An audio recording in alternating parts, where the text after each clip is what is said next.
Hello বন্ধুরা, আমি আবারও চলে এসেছি নতুন একটা রেসিপির সঙ্গে। আজ আমি আপনাদের সঙ্গে শেয়ার করব একটা জলখাবার বা ব্রেকফাস্ট যাই বলেন। এখানে আমি এক বাটি সাবু নিয়েছি, কড়াইতে দিয়ে দিলাম, আর দিয়ে দিলাম অল্প কিছু চীনা বাদাম, আর এই যে কয়েকটা কাঁচা লঙ্কা। এগুলো আমি এখন বেশ কিছুক্ষণ ধরে নাড়াচাড়া করে গরম করে নেব।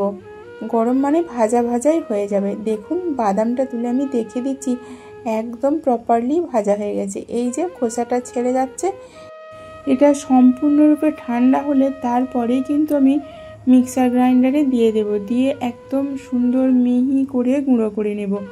দেখুন গুঁড়ো করা হয়ে গেছে আমার।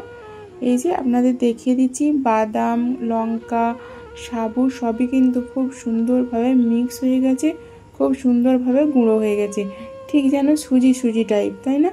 তো এরপর একটা সিদ্ধ করা আলুকে আমি কয়েক টুকরো করে কেটে নেব। দেখুন এই রকমভাবে ছোট ছোট করে কেটে নিচ্ছি যাতে মিক্স হতে সুবিধা হয়। এরপর এই আলুগুলোকে এখন আমি মিক্সার গ্রাইন্ডারের মধ্যে দিয়ে দেব, আর তার সঙ্গে দিয়ে দেব এই যে লবণ, আর দিয়ে দেব স্বাদের জন্য ম্যাগি মশলা। পুরো পাতাটাই আমি দেব, যেহেতু সাবুর পরিমাণটা অনেকটাই বেশি ছিল আর বিশেষ কোনো মশলা দিইনি, সেই কারণে পুরো পাতাটাই আমি দিয়ে দিলাম। এরপর আমি দিয়ে দিলাম এক বাটি জল, যাতে পেস্টটা খুব সুন্দরভাবে হয়, তা না হলে কিন্তু জড়িয়ে যাবে মিক্সার গ্রাইন্ডারে। তো দেখুন পেস্টটা আমার পুরোপুরি হয়ে গেছে। ঠিক এই রকম থিকনেস হবে ব্যাটারটার, যাতে করে ব্রেকফাস্টটা খুব ভালোভাবে হয়। তারপর আমি দিয়ে দিলাম কারি পাতা, আর দিচ্ছি এখানে জোয়ান। কারি পাতার পরিবর্তে আপনাদের কাছে যদি ধনিয়া পাতা থাকে তাহলে অবশ্যই দেবেন। আমার কাছে কারি পাতা অ্যাভেলেবেল, সেই কারণে কারি পাতাটাই দিলাম। তো এরপর আমি খুব ভালোভাবে মিক্স করে নিলাম। তারপর কড়াইটা উনানে বসিয়ে দিলাম। কড়াইটা গরম হলে দিয়ে দিলাম অল্প একটু সাদা তেল। এরপর আমি যে ব্যাটারটা বানালাম ওই ব্যাটারটাই এইরকম করে হাতায় করে তুলে তুলে পরিমিতভাবে দিয়ে দিতে হবে, যাতে সুন্দরভাবে ছড়িয়ে যায় আর পরিমাণটা ঠিক একই থাকে, সেই কারণে হাতায় করে দিলে সাইজগুলোও ভালো হয়। তো এরপর আমি দেখুন এক দিকটা হয়ে গেছে, আবারও এক দিকটা উল্টে দিলাম।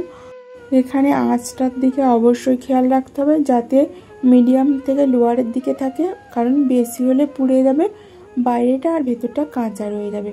তো দেখুন আমার সমস্ত ব্রেকফাস্টগুলো কিন্তু রেডি করা হয়ে গেছে। এখানে আমি নারকেলের চাটনি দিয়ে সার্ভ করেছি।